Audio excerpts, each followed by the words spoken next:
Sa likod ng mga ngiti at tagumpay ng isang pamilyang artista, may mga kwento ng hirap at pagsubok. Kamakailan lang, isang mabigat na kontrobersya ang bumulaga sa publiko. Ang isyung kinakaharap ni Sandro Muhlach, anak ni Nino Muhlach. Si Sandro Muhlach ay kilala bilang anak ng batikang aktor na si Nino Muhlach. Sa kabila ng batang edad, siya'y pumasok na rin sa showbiz.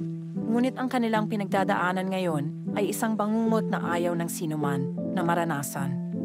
Noong Hulyo 21, 2024, matapos ang GMA Gala, isang insidente ang nangyari kung saan dalawang independent contractors ng GMA Network ang inirereklamo ni Sandro dahil sa umano'y pang-aabuso.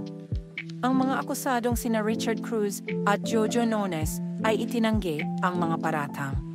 Hindi napigilang maging emosyonal ni Nino Muhlach sa isang pagdinig sa Senado.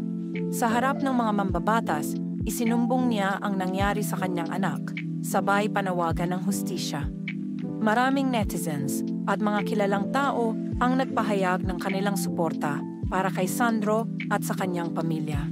Ang isyung ito ay nagdala ng malawakang diskusyon ukol sa kaligtasan at dignidad ng bawat individual sa industriya. Sa kasalukuyan, patuloy ang investigasyon sa insidente. Tiniyak ng mga awtoridad na magiging patas ang proseso upang makamit ang hustisya para kay Sandro Muhlach. Ang laban ni Sandro ay hindi lamang para sa kanya, kundi para rin sa lahat ng biktima na nais manindigan para sa kanilang karapatan. Sama-sama nating ipagdasal na sana'y makamit ang hustisya sa dulo ng laban na ito. Kung nais niyong maging updated sa isyung ito at iba pang mga balita, huwag kalimutang mag-like, share, at subscribe.